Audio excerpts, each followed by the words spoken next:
Nosotros, los asesinos económicos, hemos sido realmente los responsables de crear este primer imperio global, y trabajamos de muchas maneras diferentes. Pero quizás la más común es que identificamos a un país que tiene recursos que nuestras corporaciones codician, como petróleo.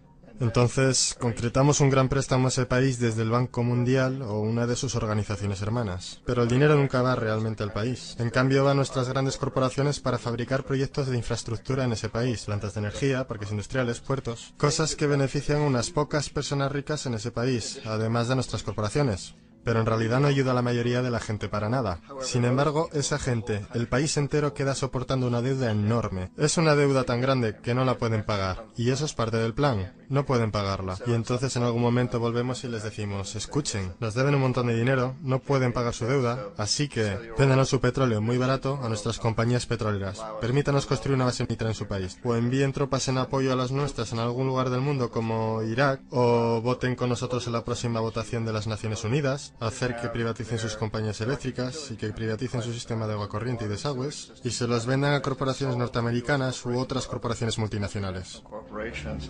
Y hay una nube total, y es tan típico la manera en que trabajan el Banco Mundial y el FMI, ellos endeudan a un país, y es una deuda tan grande que no pueden pagar.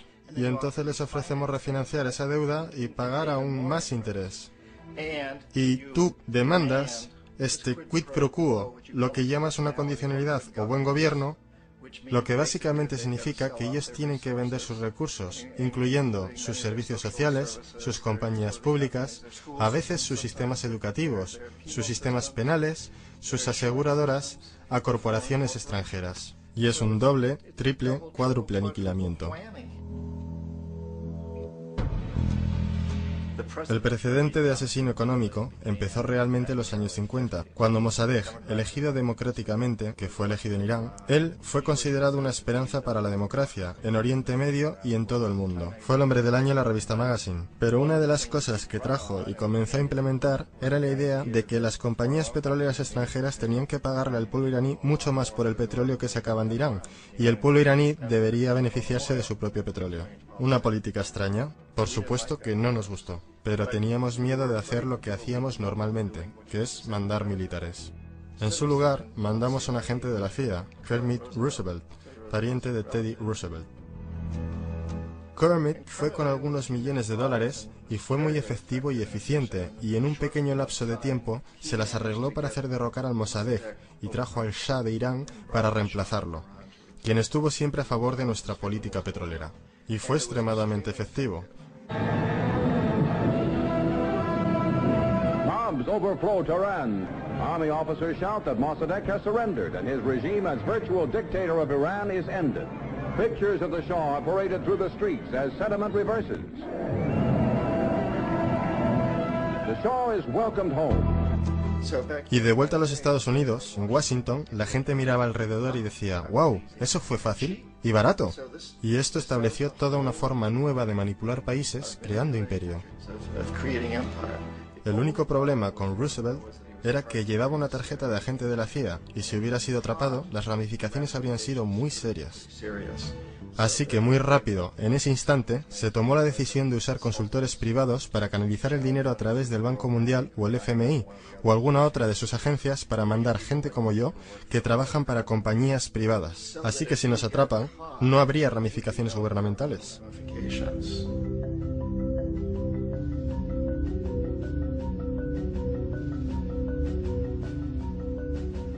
Cuando Arbenz se transformó en el presidente de Guatemala, el país estaba muy sumido bajo los pulgares de la compañía United Fruit y las grandes corporaciones internacionales. Y Arbenz corrió con esta postura que decía, ¿sabes?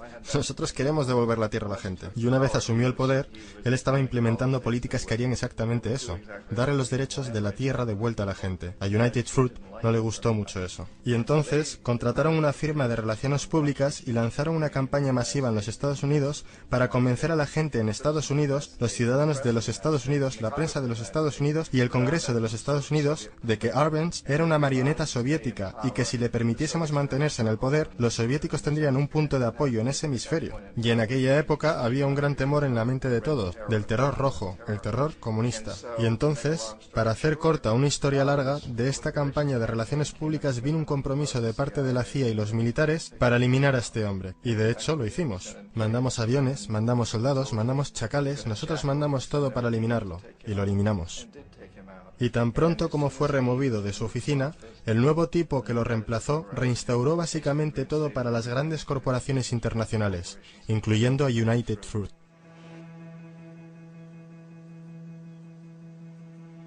Ecuador, por muchos años fue regido por dictadores proamericanos, a menudo relativamente brutales. Entonces se decidió que habría una verdadera elección democrática.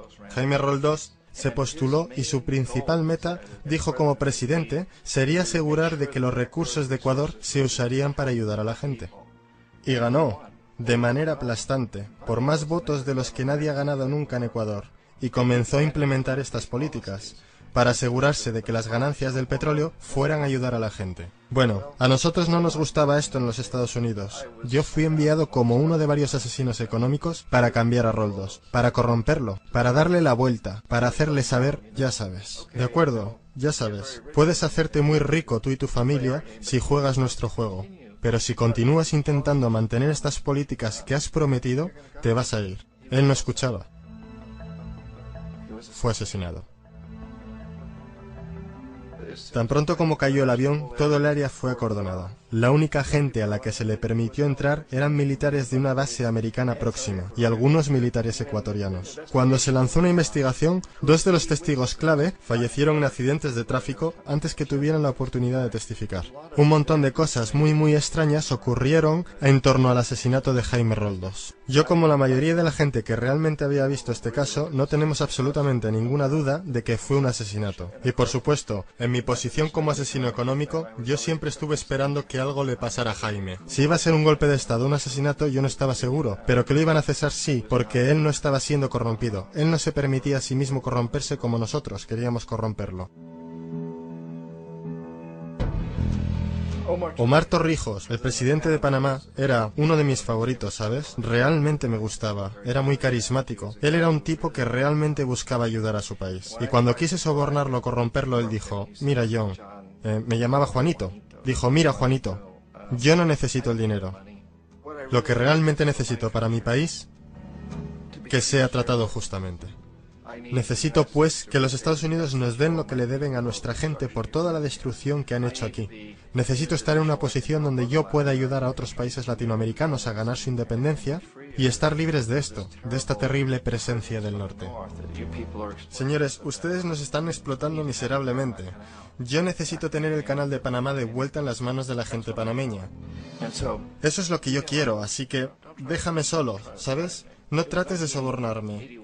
Era el año 1981 y en mayo Jaime Roldós fue asesinado. Y Omar era muy consciente de ello. Torrijos reunió a su familia y dijo, probablemente sea el siguiente, pero está bien, porque hice lo que vine a hacer, renegocié el canal. El canal ahora estará en nuestras manos, recién finalizamos de negociar el tratado con Jimmy Carter. En junio de ese mismo año, solo un par de meses después, él también cayó en un accidente aéreo, el cual, no hay duda, fue ejecutado por chacales apoyados por la CIA. Hay un montón de pruebas de que uno de los guardias de seguridad de Torrijos le entregó en el último momento, mientras subía al avión, una grabadora. Una pequeña grabadora que contenía una bomba.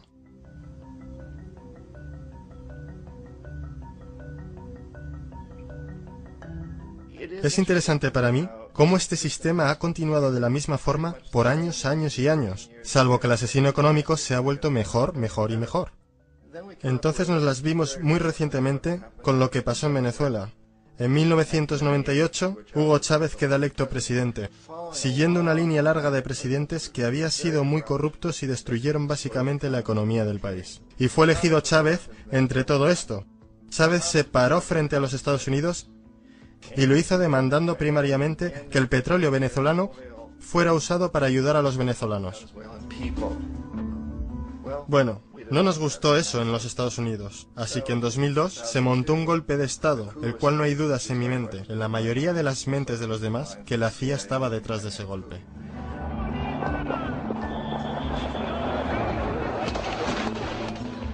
La manera en que fue fomentado ese golpe era muy parecido a aquel que Kermit Roosevelt hizo en Irán, de pagar a la gente para que saliera a las calles, para manifestarse, para protestar, para decir que Chávez era muy impopular. ¿Sabes? Si puedes hacer que unos pocos miles de personas hagan eso, la televisión puede hacerlo parecer como que es el país entero y las cosas comienzan a crecer rápidamente, excepto en el caso de Chávez. Él fue lo suficientemente inteligente y la gente lo respaldaba tan fuertemente que lo superaron, el cual fue un momento fenómeno en la historia de América Latina.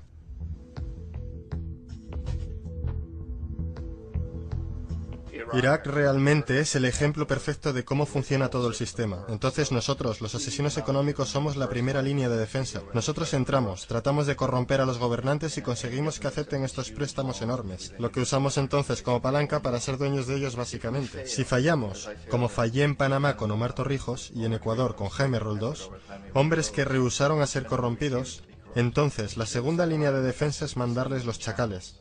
Y los chacales o derrocan gobiernos o asesinan. Y una vez que pasa eso, y un nuevo gobierno entra, ese nuevo presidente sabe lo que le pasará si no lo hace. En el caso de Irak, ambas líneas de defensa fallaron. Los asesinos económicos no fueron capaces de llegar a Saddam Hussein. Lo intentaron muy duro. Tratamos de conseguir que aceptase un trato similar al que la Casa de Saud aceptó en Arabia Saudí. Pero él no lo aceptaría. Y entonces los chacales fueron a eliminarlo. No pudieron hacerlo. Su seguridad era muy buena. Después de todo, él, en un momento, trabajó para la CIA. Él fue contratado para asesinar a un presidente anterior de Irak, y falló, pero conocía el sistema. Así que en 1991 mandamos las tropas y eliminamos las fuerzas militares iraquíes. Entonces asumimos que en ese punto Saddam Hussein rectificaría. Pudimos haberlo eliminado, por supuesto, en aquel momento, pero no quisimos. Él es el tipo de hombre fuerte que nos gusta. Él controla a su gente. Pensamos que podía controlar a los kurdos y mantener a los iraníes en su lado de la frontera y seguir bombeándonos el petróleo. Y una vez hubiéramos eliminado sus fuerzas, entonces iba a rectificar. Entonces los asesinos económicos vuelven en los 90 sin éxito. Si hubiesen tenido éxito, él estaría dirigiendo el país. Nosotros le estaríamos vendiendo todos los aviones de combate que quisiera y todo lo que quisiera, pero no pudieron, no tuvieron éxito. Los chacales no pudieron eliminarlo nuevamente, así que enviamos a los militares nuevamente y esta vez sí hicimos el trabajo completo, y lo eliminamos. Y en el proceso nos creamos algunos muy lucrativos tratos de construcción para reconstruir el país que nosotros esencialmente destruimos, el cual es un muy buen trato si eres dueño de compañías de construcción de las grandes. Así que Irak muestra las tres etapas. Los asesinos económicos fallaron ahí, los chacales fallaron ahí, y como medida final, entran los militares. Y de esa manera nosotros realmente hemos creado un imperio, pero lo hemos hecho muy sutilmente. Es clandestino. Todos los imperios del pasado fueron construidos sobre lo militar, y todos sabían que los estaban haciendo. Los británicos sabían que lo estaban haciendo, los franceses, los alemanes, los romanos, los griegos, y estaban orgullosos de ello. Siempre tuvieron una excusa como extender la civilización, extender alguna religión o algo como eso, pero sabían que lo estaban haciendo. Nosotros no. La mayoría de la gente en los Estados Unidos no tiene idea de que estamos viviendo de los beneficios del imperio clandestino, de que hoy hay más esclavitud en el mundo de la que nunca antes hubo. Entonces tienes que preguntarte, bueno, si es un imperio, entonces ¿quién es el emperador? Obviamente nuestros presidentes no son emperadores. Emperador es alguien que no es elegido, no sirve un periodo limitado y esencialmente no se justifica ante nadie. No puedes calificar a nuestros presidentes de esta forma. Pero sí tenemos lo que yo considero el equivalente del emperador, y es lo que yo llamo la corporatocracia. La corporatocracia es este grupo de individuos que dirigen nuestras corporaciones más grandes, y ellos realmente actúan como el emperador de este imperio. Ellos controlan los medios, sea a través de propaganda o por ser propiedad directa. Ellos controlan la mayoría de nuestros políticos porque financian sus campañas, ya sea a través de las corporaciones o de contribuciones personales que vienen de las corporaciones. Ellos no son elegidos, no sirven periodos limitados de tiempo, no se justifican ante nadie. Y en la misma cima de la corporatocracia realmente no puedes saber si la persona está trabajando para una corporación privada o el gobierno, porque ellos siempre se mueven hacia atrás y adelante. Así que tienes a un tipo que en un momento es el presidente de una compañía constructora como Halliburton y al momento siguiente es el vicepresidente de los Estados Unidos, o el presidente quien estaba en el negocio del petróleo. Y esto es verdad aunque tengas demócratas o republicanos en la oficina. Tienes ese moverse atrás y adelante por una puerta giratoria. Y de esta forma nuestro gobierno es invisible por mucho tiempo. Y las políticas son llevadas por nuestras corporaciones en un nivel u otro. Y entonces, nuevamente, las políticas del gobierno son básicamente forjadas por la corporatocracia. Y presentadas al gobierno y se convierten en política gubernamental. Hay increíblemente una relación íntima. Esto no es un tipo de cosa o teoría conspirativa. Esta gente no se tiene que reunir y conspirar para hacer cosas. Todos ellos trabajan básicamente bajo una asunción primaria, y esta es que deben maximizar las ganancias sin importar los costos sociales o ambientales.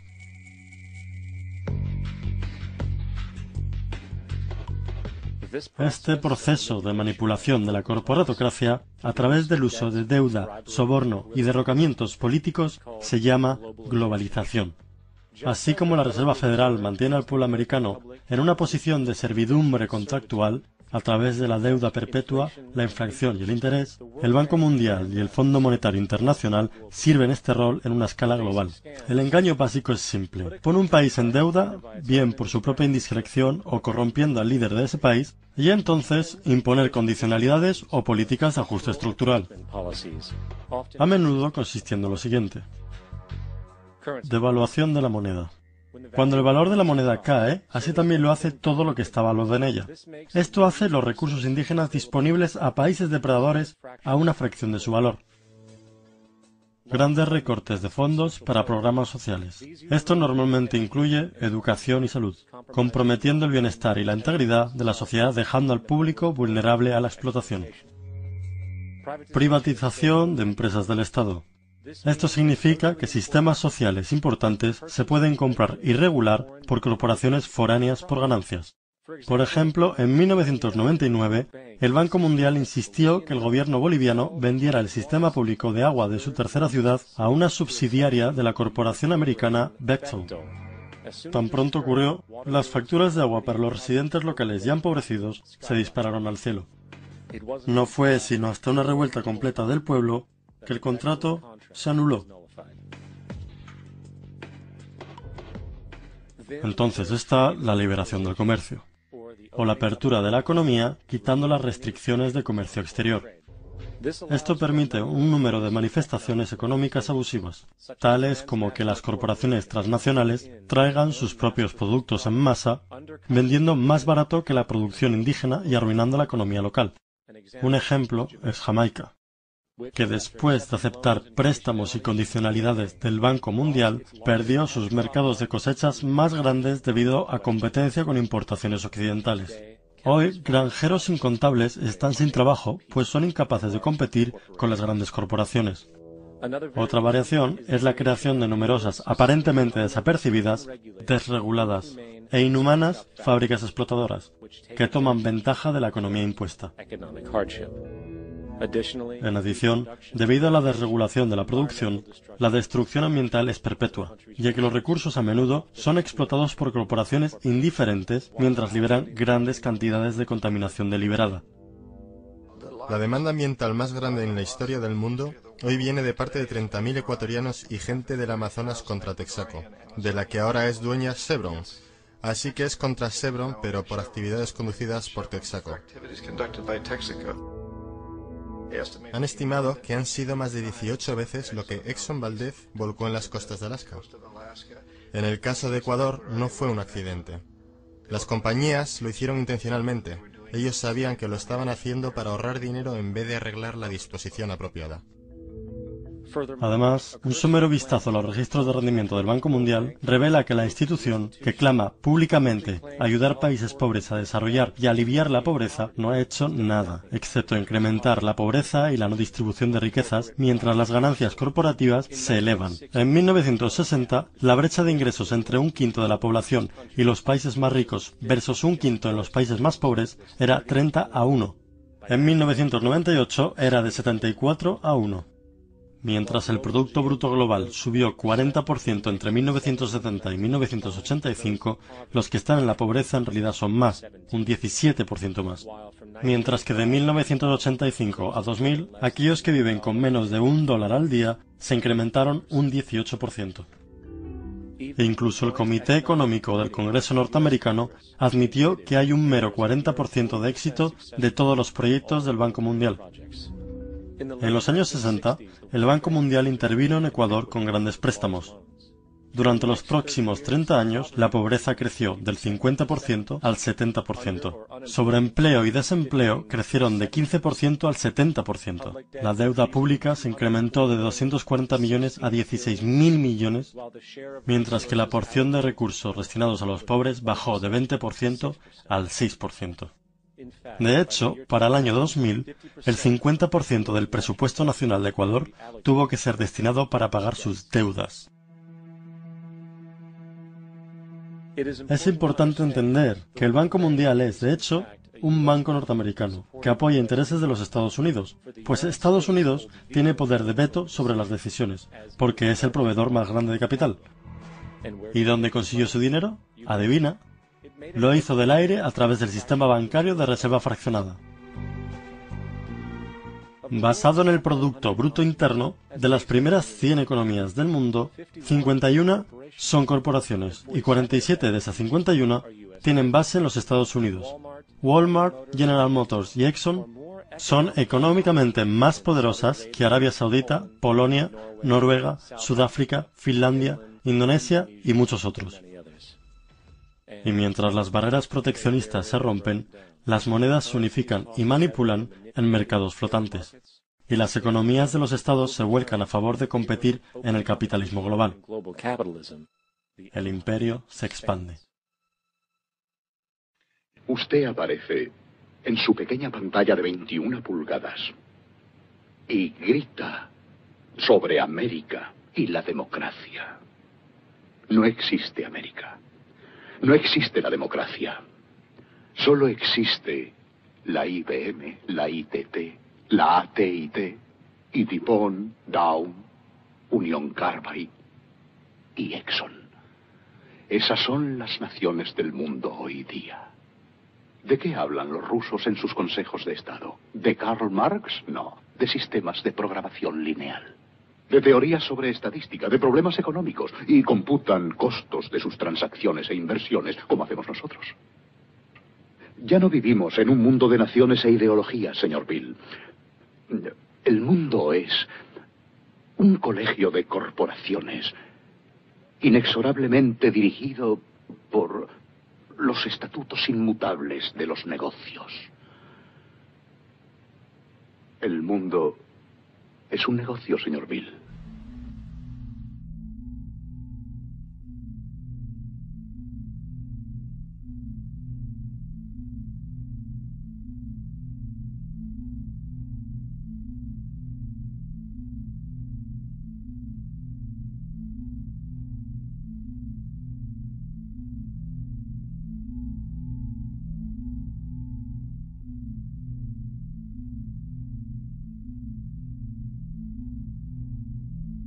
El mundo está siendo tomado por la mano poderosa de los negocios, que dominan los recursos naturales de los que necesitamos vivir, mientras controlan el dinero que necesitamos para obtener estos recursos.